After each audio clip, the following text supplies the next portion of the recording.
Primeira pergunta, débito técnico ou dívida técnica? Qual que é o correto? Essa é clássica, né? Tem muita discussão sobre isso, e para responder rápido, os dois estão certos, né? O termo inicial, né, ele nasceu no idioma inglês, ele nasceu como tech debt, né, foi a proposição do Ward Cunningham, e a tradução de debt, né, para português, o ideal, né, o mais comum é dívida, mas o termo débito também serve. E a bem da verdade é que a indústria brasileira, de modo geral, né, quando você começa a pesquisar sobre esse assunto, você vai encontrar muito mais referências citando o termo débito técnico do que dívida técnica, embora as duas traduções estão absolutamente corretas, não existe uma certa ou uma errada.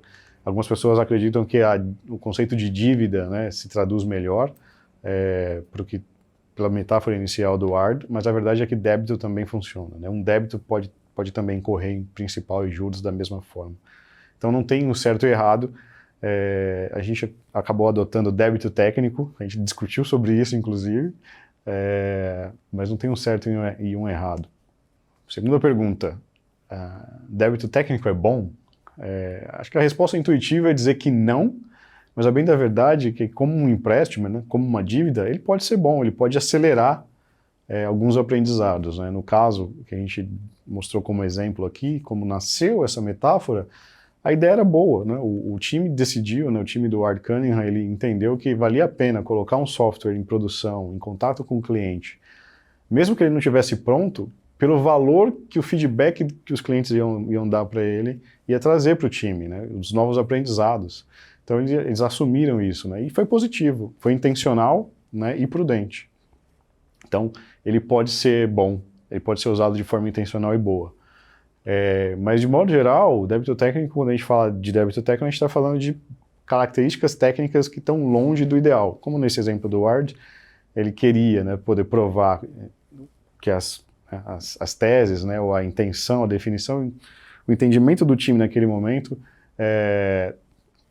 era diferente do que os clientes ou do que o software realmente deveria ter. Essa diferença entre o entendimento do time naquele momento e o que o software realmente deveria fazer é uma dívida técnica. Mas, por exemplo, um bug é uma dívida técnica, um problema de segurança que precisa ser resolvido é uma dívida técnica, um problema de resiliência é dívida técnica. A dívida técnica, no final das contas, ela é só uma metáfora, né? Um software mal escrito, né, code smells, é dívida técnica. A dívida técnica, ela é só, o débito técnico é uma metáfora.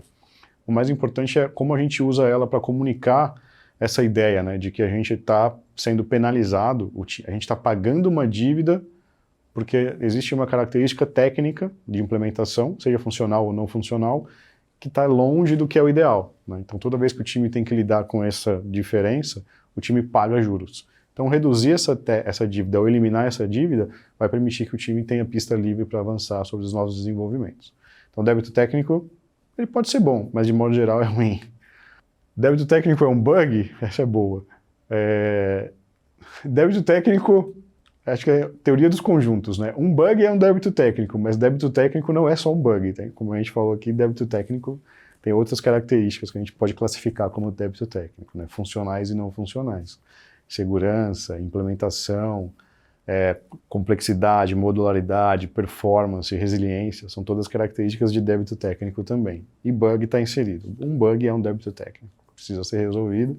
Ele representa, né, uma diferença entre o estado atual, problemático, e o estado ideal, né, resolvido. Então esse delta é a dívida técnica.